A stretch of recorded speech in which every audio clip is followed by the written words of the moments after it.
Você paga tudo que for preciso pelo que você quer. Você paga. A gente só dá valor para uma coisa quando a gente perde isso, irmãos. A gente só dá valor para algo quando a gente perde. É uma questão de você valorizar. O maior milagre na vida de vocês é mudar a sua maneira de enxergar a vida, a própria vida. Quando nós temos milagres, é só um milagre. Mas amanhã, como eu disse, a pessoa continua a mesma. Os problemas no casamento, os problemas de relacionamento, os problemas no trabalho, o problema ali, o problema aquilo. A pessoa não muda.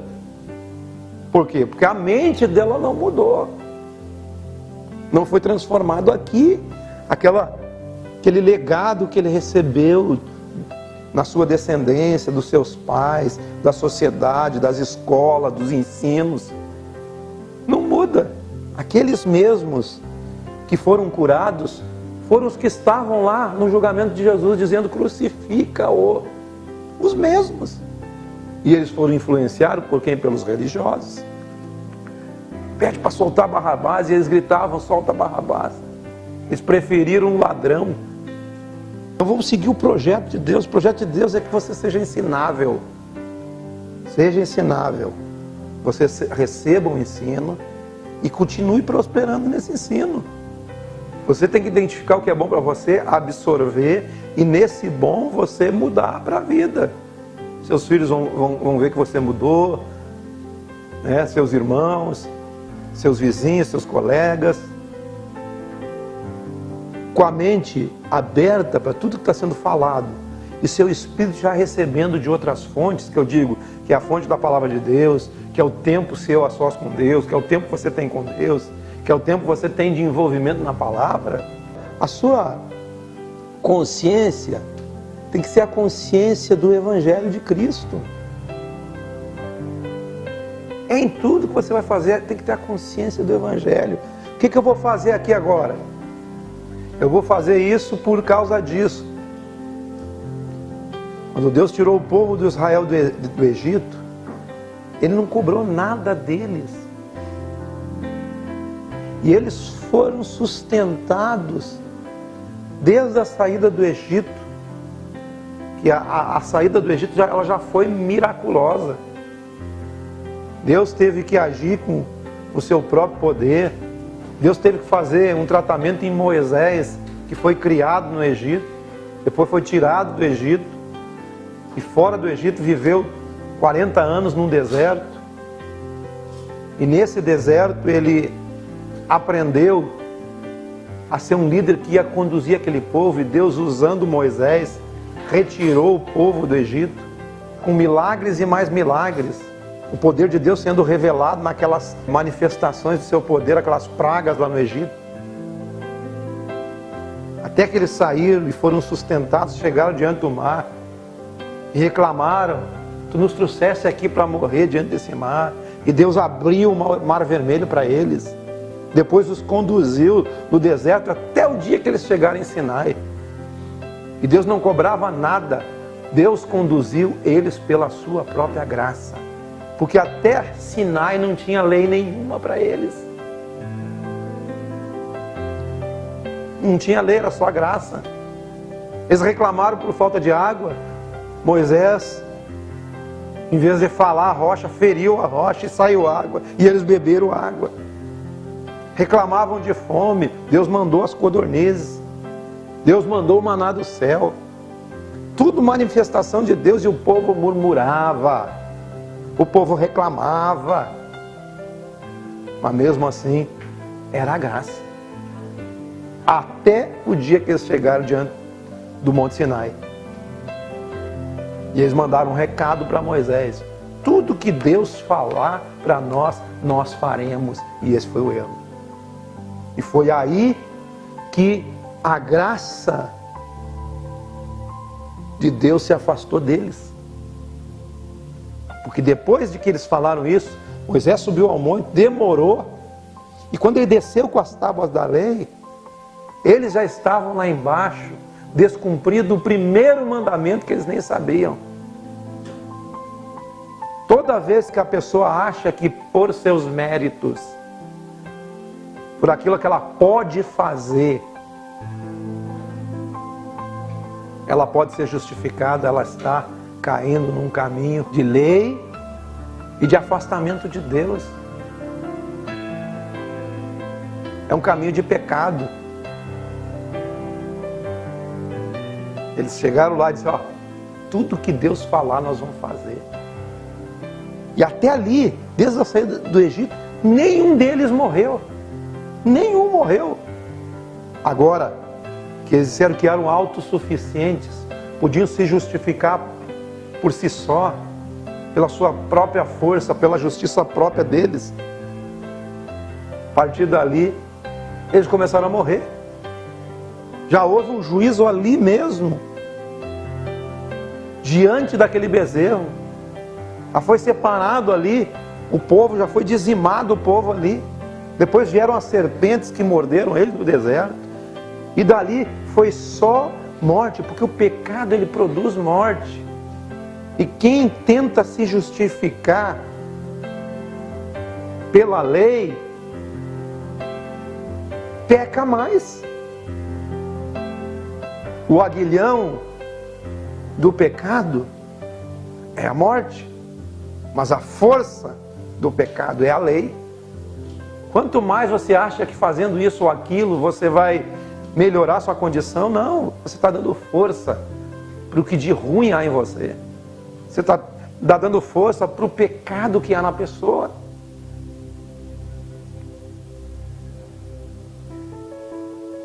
Então, quando você acha que pode fazer algo, aí que é derrota na certa. É derrota na certa. Quando você acha que o seu esforço, a força do seu braço, pode fazer algo para mudar a sua situação, você começa a operar numa velha aliança. E hoje, irmãos, nós estamos operando numa nova aliança. A velha aliança era baseada em méritos, mas a nova aliança é baseada em favor. É baseada no favor não merecido de Deus em Cristo Jesus. Viver do favor de Deus é diferente. O que ensinamos aqui é a graça de Deus, por isso que não exigimos nada de vocês. Porque não estamos sobre lei, estamos sobre graça, estamos sobre favor. E o favor de Deus jamais se afasta de você. Por exemplo, quantas vezes nós lemos aquele livro de Deuteronômio, capítulo 28, para você ser abençoado. Então, somente você fizer isso, vai acontecer isso. Mas se você não fizer, vai acontecer, você será amaldiçoado. Se você fizer isso, você será abençoado. Se você guardar os mandamentos, você será abençoado. Se você não guardar os mandamentos, aí vem toda aquela penca de maldição para cima da pessoa. Mas isso tudo foi cumprido por Jesus. Hoje nós não estamos mais debaixo disso. Ele foi feito maldição em nosso lugar. Romanos capítulo 3, versículo 19. Ora, sabemos que tudo o que a lei diz aos que vivem na lei, o diz para que se cale toda a boca e todo mundo seja culpável perante Deus. Para que serviu então a lei? Você não consegue cumprir todos os mandamentos. A lei veio para que você soubesse que você é culpado e que tem algo de ruim em você que se chama o pecado. E aqui no versículo 20 ele diz assim: visto que ninguém será justificado diante dele por obras da lei, em razão de que pela lei vem o conhecimento do pecado. Todos somos declarados culpados.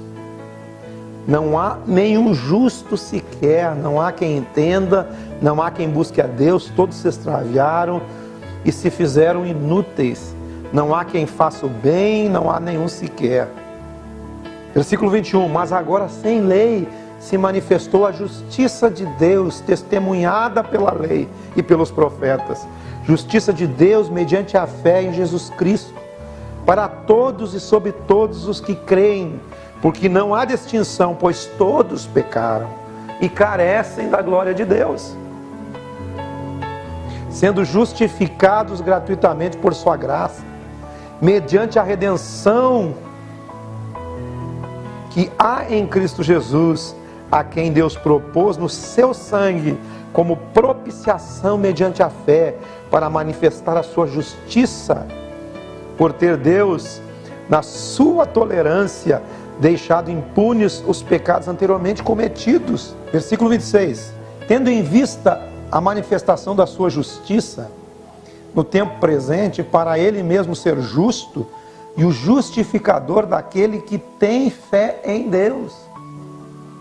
Onde, pois, a jactância foi de todo excluída, por que lei das obras? Não, pelo contrário, pela lei da fé. Então concluímos, pois, que o homem é justificado pela fé, independente das obras da lei. Queridos, Deus condenou o pecado em Cristo Jesus.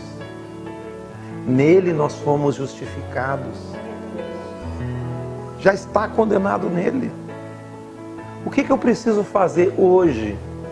Eu preciso crer, porque é essa lei, a lei da fé, é a graça de Deus, a justiça de Deus em Cristo Jesus sendo manifestada em nós.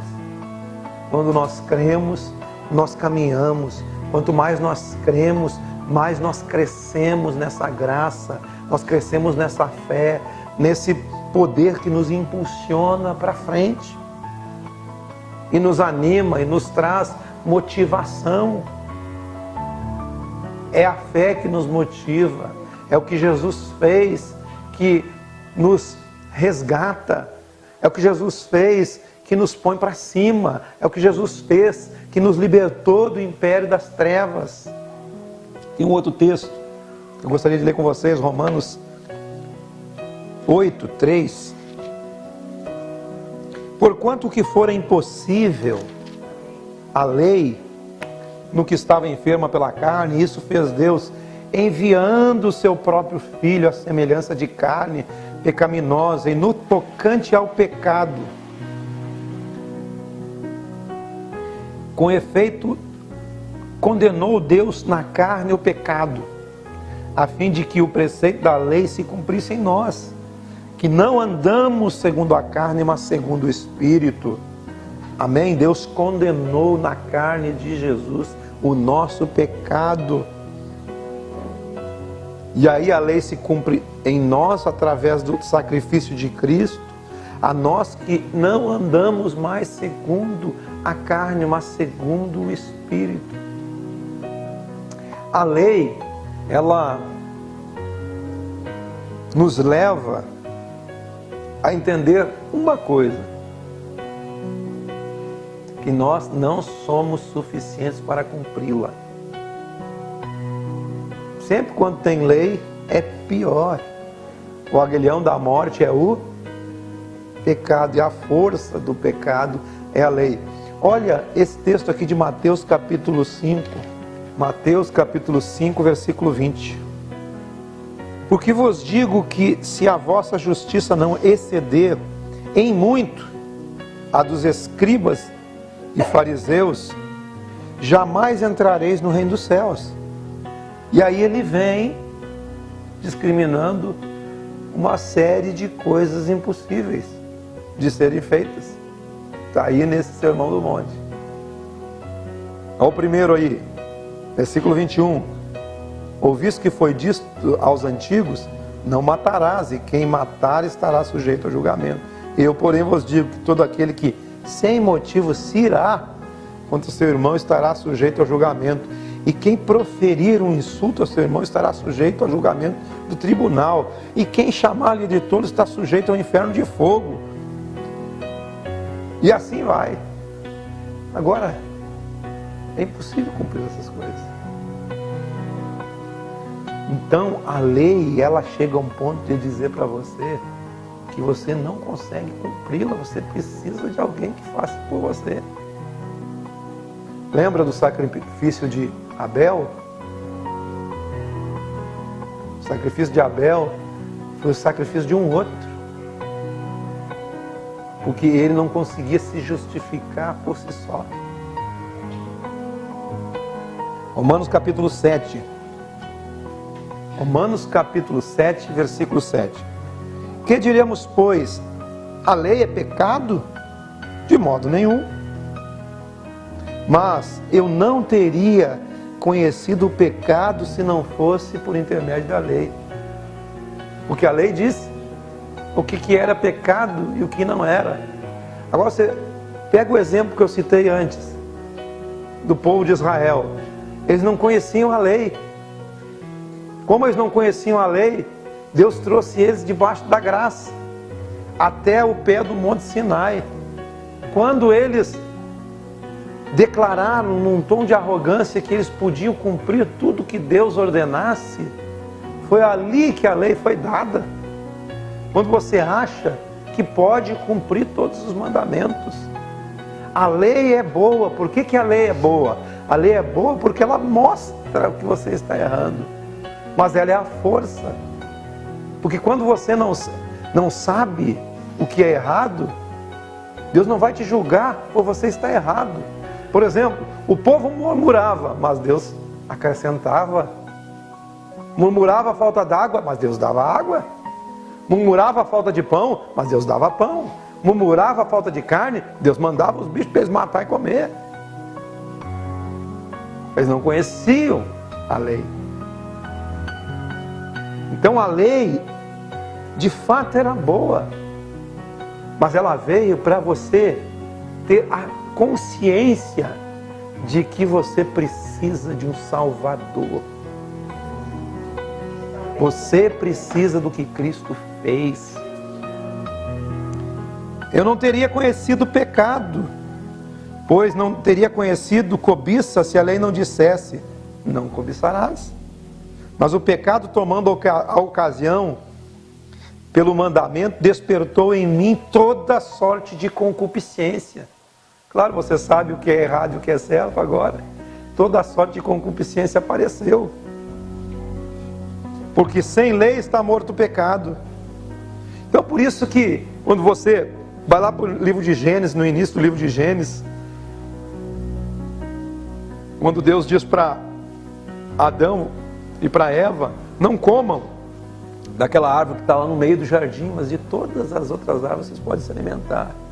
Porque o dia que você conhecer aquela árvore, você vai morrer, porque você será conhecedor do bem e do mal. É isso que a lei trouxe, o conhecimento do bem e do mal, o conhecimento da concupiscência, e a lei acabou matando o homem. A lei não vai produzir vida. Mas nós não estamos debaixo da lei, estamos debaixo da graça. Outrora sem lei eu vivia, mas sobrevindo o preceito, reviveu o pecado e eu morri. O pecado, tomando ocasião pelo mandamento, despertou em mim toda sorte de concupiscência, porque sem lei estava morto o pecado. O preceito veio, reviveu o pecado, eu morri. E o mandamento que me fora vida, verifiquei que se transformou em morte. Porque o pecado, prevalecendo-se no mandamento, pelo mesmo mandamento me enganou, me matou. Romanos 5:20 agora. Sobreveio a lei para que avultasse a ofensa, mas onde abundou o pecado, superabundou a graça. Deus quer superabundar a sua graça sobre a sua vida, a fim de que, como o pecado reinou pela morte, assim também reinasse a graça pela justiça para a vida eterna, mediante Jesus Cristo nosso Senhor. Pois assim como por uma só ofensa veio o juízo sobre todos os homens para a condenação, assim também por um só ato de justiça, o ato de Jesus, também veio a graça sobre todos os homens para a justificação que dá a vida. É isso que Deus faz por intermédio de Jesus. A lei veio, você conheceu o seu pecado, e pela lei você sabe que não consegue combater esse pecado com a própria lei. E pela lei você sabe que necessita de Jesus. Assim como por uma só ofensa veio o juízo sobre todos os homens para a condenação, assim também por um só ato de justiça de Jesus veio a graça sobre todos os homens para a justificação que dá a vida. Porque pela desobediência de um só homem, muitos se tornaram pecadores. Assim também por meio da obediência de um só, Jesus Cristo, muitos se tornaram justos. Se pela ofensa de um só, e por meio de um só reinou a morte, muito mais,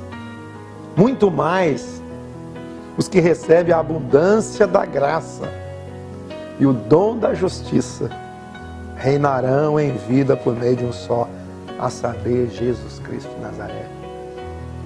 Nós recebemos a abundância da graça de Deus. Temos o poder para reinar em vida.